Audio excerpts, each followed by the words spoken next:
안녕하세요. 오정혁 고생입니다. 자, 오늘은 현대시 최승호의 내 영혼의 북가시나무라는 시를 공부하겠습니다. 자, 그래서 핵심 정리 가시면 중심 소재는요 북가시나무입니다. 제목 그대로 제목에서 나온 것처럼 북가시나무고요. 내 영혼이라고 한글로 봐서 비유적인 표현, 은유법이 지금 제목 속에 들어있네요. 그러니까 북가시나무랑 나의 영혼이랑 서로 같은 겁니다. 중심소재 가시면 이제 북가시나무인데 이 신념과 순수를 지키고자 하는 시정화자의 내면 세계를 상징하는 그런 시입니다. 그리고 주제는 이제 부정적인 이 현실 속에서 신념과 의지를 가지고 이 순수성을 지키려는 이 강한 의지를 보이는 그러한 내용이 되겠습니다. 그러니까 성격은 그래서 의지적이고요. 상징적인 시입니다. 그리고 현실 비판적인 그러한 내용이 있다는 거 참고하시고요. 설상 특징에 가시면 온갖 이념이 이제 넘쳐나고 또 사상이 강요되는 이런 폭력적 현실 속에서 참된, 그러니까 진정한 이 자유, 그 다음에 진정한 사랑이 담긴 시를 쓰고 싶어하는 화자의 순수한 결단력 있는 이러한 단호한 의지를 노래하는 겁니다. 또 화자는 자신의 그 상처받은 영혼을 도로변에서, 그렇죠? 국도변이라고 나오는데 함부로 가위질 당하고, 그렇죠? 앙상한 몸통으로 고통받는 북가시나무에 비유된 겁니다. 그다음 세 번째 특징으로요. 봄 기운에 이제 북가시나무도 싹을 틔우지만요.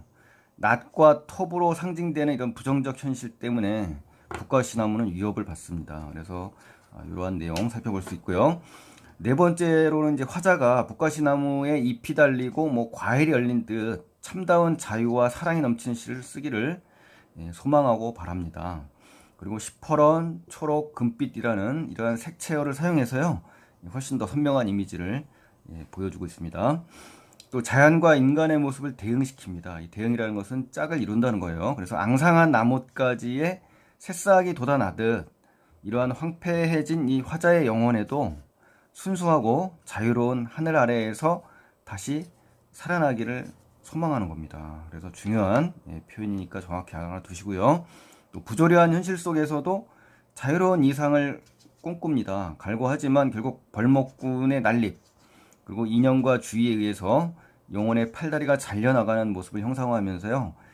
내면의 상처, 그다음에 고통으로 속 울음을 우는 그러한 모습을 상징하는 겁니다. 또 상징과 비유에 관한 표현이 많고요. 대조적인 시어를 사용해서 시상을 전개합니다. 그 다음에 이제 단정적인 종교론이 있죠. 뭐뭐다 뭐뭐인 것이다 뭐 이런 식으로요. 그래서 의지적인 목소리를 나타내는데 효과적인 그런 종교론미를 사용합니다. 또 사물이죠. 이제 북가시나무가 그렇죠. 그래서 이것을 상징화해서 추상적이고 관념적인 이런 내면의 어떠한 풍경, 내면의 모습을 구체적으로 어떻게 한다? 형상화한다는 겁니다. 형상화라는 단어가 중요하니까 꼭 알아두시기 바랍니다. 눈에 보이지 않는 것을 구체적으로 시각화하는 겁니다. 또 몸통만 남은 이러한 앙상한 나무, 즉 현재 상황이죠. 거기서 잎과 과일, 향기가 풍성한 나무로 이 화자는 지향하는 가치, 이걸 소망하고 있습니다. 자, 그럼 이제 내용을 한번 들어가 보겠습니다. 자, 1년에는요, 이념이 강요되는 이런 현실, 이러한 현실에서 상처받은 영혼을 이야기하고 있습니다. 한번 보실까요? 하늘에서 새 한 마리 깃들지 않는, 자, 이러한 구를 보시면 어떻습니까? 하늘이 있는데 이 하늘에 새가 있어야 된다는 얘기잖아요. 그렇죠? 근데 새가 어때요? 한 마리도 깃들다, 아늑하게 서려들지 않는다, 이제 모이지 않는다는 얘기겠죠. 그래서 깃들지 않는다라는 의미가 현재 상황이 어떻다는 거예요. 긍정적인 상황은 아니죠. 그렇죠? 부정적인 상황이라는 거를 우리가 쉽게 알 수가 있죠. 그래서 여기서 하늘의 의미는요, 자유의 공간이면서 화자가 지향하는 그러한 세계입니다. 그리고 이 새는 뭡니까? 깃들어야 되는 거죠, 하늘에. 그러니까 자유롭고 순수함을 불어넣어주는 그러한 존재라고 이렇게 상징하는 겁니다. 그래서 왜 깃들지 않느냐? 그 이유는 뒤에 나옵니다만 이 난립하는 이념의 이 난립으로 난도질 당합니다. 이 화자의 영혼이. 그래서 가지도 나지 않고 잎도 나지 않는다는 그러한 표현을 써서 화자의 이 상처투성이의 그 영혼, 즉 그 몸통만 남았다라고 형상화하는 겁니다. 자, 그럼 이행을 보실까요? 내 영혼에 화자가 나왔어요. 내 영혼의 북가시나무. 우리 제목 그대로죠. 북가시나무라는 것은 가시나무인데 이제 붉은색을 띈대요. 이 나무 자체가요. 그래서 시를 쓰는 고독한 화자의 내면을 표현하는 거고요. 구체적으로 이제 영혼이라고 할 수가 있거든요. 이것을 상징한다라고 볼 수가 있고 은유법을 써서 화자의 영혼을 보여주는 겁니다. 그래서 자연으로 인간이 처한 현실 상황을 상징적으로 제시한 단어고요. 이념이 강요되고 자유롭지 못한 이러한 부자연스러운 이 시대 현실을 의미하는 겁니다. 화자의 그 현실이죠. 그리고 현실 횡포에 상처를 입었지만 그래도 이제 결국 어떻습니까? 마지막에 순수함, 고결함 이걸 추구하는 화자의 영혼으로 드러나는 것입니다. 그러면서 뭐라고 합니까? 무슨 주의. 그렇죠. 이제 주의라는 게 바로 이념이잖아요. 그래서 무슨 주의 하면서 엿장수라는 건요. 뭡니까? 이념을 강요하는 폭력적인 세계를 의미하는 건데요. 이 사람들이 가위질한다. 엿장서 가위질한다는 것은 폭력적인 세력들이 이제 가위질을 하는 행동이니까 폭력적 행위를 지금 상징화하는 겁니다. 그러면서 오래되었다. 그러니까 뭡니까? 단시간에 된 게 아니라 오랜 그런 어떤 그 폭력을 견디어왔다는 얘기네요. 그렇죠? 그래서 요새는 엿장수는요 사실 벌목꾼을 비유한 겁니다. 그리고 온갖 이념의 신봉자들을 상징하는 거고요. 화자의 내면에 상처와 고통을 주는 이러한 행위들이 가위질이라고 보면 되는 거죠. 그렇죠? 나무에게 어떻습니까? 폭력을 행사하는 건 벌목꾼이잖아요. 그렇죠? 그걸 벌목꾼들을 엿장수에 비유되면서 온갖 이념의 신봉자들을 상징한다. 이렇게 생각을 하시면 되겠네요. 이제 내 영혼의 북가시나무에 현재 가지도 없다, 이파리도 없다 이거죠. 그러니까 영혼이 어떻다는 거예요. 굉장히 무성해야 되는데 황폐하다. 그러니까 절망적인 현재 상황을 인식한 겁니다. 있다는 것은 있는 것은 뭐가 있어요? 흠집투성이의 몸통밖에 없다는 거예요. 흠집투성이라는 건 뭡니까? 상처투성이죠. 그러니까 영혼을 상처받은 화자의 모습을 지금 형상화한 부분입니다. 아셨죠? 자, 그리고 여기 하나 점검을 하면요. 이제 내 영혼의 북가시 나무엔 그다음에 가지도 없고가 사실 여기에 있어야 우리 정상적인 우리 문장 표현이잖아요. 근데 이 가지도 없고가 밑에 내려간 것은 행간 걸침입니다. 그래서 행간 걸침의 효과는 어떤 경우가 있어요? 시적 긴장감과 자기의 정서를 부각할 때 이렇게 드러나는 겁니다. 참고하시고요. 자, 그럼 다음 페이지 2연으로 가보겠습니다. 2연에는 어떤 내용인지 한번 살펴볼까요? 순수한 세계에 대한 시적 화자의 지향과 그 자기 자신에 대한 위로가 나옵니다. 그래서 허공이라는 것은요 하늘입니다. 하늘. 그래서 이념에 시달리지 않는 아주 그 순수한 자유로운 세계를 말하는 겁니다. 그래서 나의 나라다, 그렇죠? 나의 나라. 거기서는 더 피해 입을 것도 어떤 의무도 없다, 그렇죠? 강요당할 의무도 없다는 겁니다. 그래서 죽었다라고 생각하고 사라진 신목의 향기 맡으며, 자, 신목의 향기라는 말이 이제 어려운데요. 신목의 향기 맡으며 밤을 보낸대요. 그러니까 이 밤은 부정적인 밤이 아닙니다. 이거 조심하시고요. 이 밤은 자기의 휴식 시간이라는 거죠. 휴식의 아늑한 공간, 그 시간을 얘기하는 겁니다. 그래서 무조건 밤이 부정적이라고 하시면 안 돼요. 자, 내용을 한번 볼까요? 이제 허공에서 이제 밤을 보내면서 쉬는 겁니다. 휴식을 하는 시적 화자의 영혼을 의미하는 거고요. 또 상처 입은 화자가 잠시나마 자신 스스로를 뭐합니까? 위로하는 그러한 장소가 바로 이 허공이 되는 거고요. 또 이념의 강요가 없는 순수하고 아주 자유로운 세상을 꿈꾸는 화자의 모습이 좀 잘 드러났습니다. 이 부분에서요. 그리고 허공은 또 하늘인데 시적 화자가 추구하는 진정한 가치이자 세계입니다. 아셨죠? 또 신목은 뭡니까? 신목이라는 것은 하늘에 있는 나무를 얘기하는 겁니다. 시적 화자에게 삶의 지표가 되는 그런 신성한 그런 존재입니다. 신목을 잘 알아두시고요.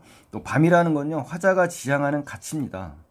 그렇죠? 이념의 강요가 없는 자유로운 순수한 세계를 떠올려보는 그런 시간을 얘기하는 거거든요. 그러니까 신목과 교감하는 시간이죠. 그러니까 부정적인 시간이라고 생각하면 안 됩니다. 그래서 실 공부할 때 무조건 이렇게 플러스 마이너스 이렇게 대립 구조로 보지 마시고요. 시의 전체적인 흐름과 제목과 서술을 보면서 확인을 하시는 것이 정말 중요합니다, 여러분. 자, 세 번째 연을 가볼까요? 세 번째 연에 가시면은 현실의 횡포에 고통받는 내 영혼의 가시나무를 얘기하는 거예요. 북가시나무요. 깨어나면 어때요? 다시 국도변이라는 거죠. 그렇죠? 밤에 이제 충분한 휴식을 했을 거 아니에요? 그나마. 근데 깨어났단 말이에요. 깨어나니까 현실을 그대로 직시하게 되잖아요. 그렇죠? 또다시라는 거죠. 이 다시라는 의미는 역시 다시 한번 좌절과 무기력, 어떤 그 절망감에 빠질 수 있는 시간이 될 수가 있겠네요. 국도변이라고 하죠. 그러니까 국도변의 의미는요, 이 허공과는 대립적인 시험입니다. 위와 아래, 상하 개념에서도 이제 반대가 되지만요, 내용상에서도 역시 반대의 짝을 이루는 그런 시험입니다. 보시면은 그 내용에 갑북하시나무가 서 있잖아요, 그렇죠? 귀 있는 바람, 자 바람이 귀가 있다고 합니다. 이렇게 비유적인 표현을 썼어요. 들었으리라, 그렇죠? 들었으리라라고 이제 생각을 하고 있습니다. 원치 않는 깃발, 그렇죠? 이제 원하지 않는 깃발, 플래카드. 플래카드와 이 깃발이 우리 나무에 엉켜 있는 모습 보셨나요, 혹시요? 지나가다가 나무에 가지에 막 엉켜 있는 그 깃발이라든가, 그렇죠? 플래카드 광고 있잖아요. 그런 것들이 막 난무할 때 그런 모습들 한번 떠올리시면 좋을 것 같아요. 나무 입장에서는 절대 이런 것들이 어떻습니까? 원하지 않겠죠. 현실 공간에서 이 난립하는 이 온갖 부정적인 이념입니다. 이 깃발과 플래카드가요. 그 고통받고 있는 화자의 모습을 좀 강조하는 모습입니다. 그리고 순결한 영혼을 짓밟히는, 억압당하고 구속당하는, 속박당하는 이런 정치적 이념과 구호도를 형상화한 단어들입니다. 이 깃발과 플래카드요. 아셨죠? 원치 않는다라고 얘기했잖아요. 그리고 내 앙상한, 그러니까 그런 것들에 의해서 내 몸이 전부 메말라 가는 겁니다. 그래서 이 앙상하다라는 것은 화자의 영혼이 고독하다는 얘기고요. 거기에 매달려 나부끼는 소리가 난다고 합니다. 그 소리가 그 뒤에 내 영혼이, 자, 이 나부끼는 소리 뒤에 내 영혼이 소리 죽여. 소리도 못 내는 겁니다. 소리도 못 내고 그 소리에 가려지는 거겠죠. 그렇죠? 울고 있는 화자의 목소리, 화자의 그 울음소리가 담겨 있네요. 이렇게 해서 생략법을 썼네요. 그렇죠? 도치법이라고 할까요? 이 목적어가 뒤로 빠졌으니까, 목적어가 뒤로 빠졌기 때문에 도치법으로 이제 보시면 되겠고요. 온갖 이념의 허상, 그쵸? 헛된 이념 속에서 상처받는 이 시적화자의 영혼, 이러한 이 순수함을 상실한 이런 시적화자의 영혼의 모습을 잘 드러냈습니다. 그래서 아주 중요한 표현이 되겠습니다. 그래서 시험에 아주 잘 나올 확률이 높은 부분이 바로 이 부분입니다, 여러분. 위에 신목의 향기 나오는 부분도 그렇고요. 굉장히 어렵고요. 수능에 나올 수 있는 확률이 높은 시 중에 하나라고 저는 여깁니다. 이 시도요. 자, 네 번째 한번 보실까요? 네 번째, 순수함을 위협하는 폭력적 세계에 대해서 이제 저항하는 모습이 나옵니다. 저항이 이제 또 역시 시적화자의 태도의 변화, 요 부분이 상당히 중요하겠죠. 자, 봄 기운에, 자, 봄 기운이라는 것은 이제 만물이 소생하고 만물이 피어나는 계절이잖아요. 그렇죠? 소생하는 이 봄 기운에 그 나무니까 새싹을 틔우겠죠. 새싹을 틔워보려고 하지만 결국 어떻다는 거예요? 대장간의 낫이 나왔어요. 낫과 나무의 관계가 어떻습니까? 굉장히 나무 입장에서는 굉장히 무서운 도구가 되겠죠. 사람도 그렇습니다만 생명체에 위해가 가해지는 그런 도구예요. 그래서 시퍼렇다고 하잖아요. 그렇죠? 봄 기운도 새싹이 시퍼렇죠.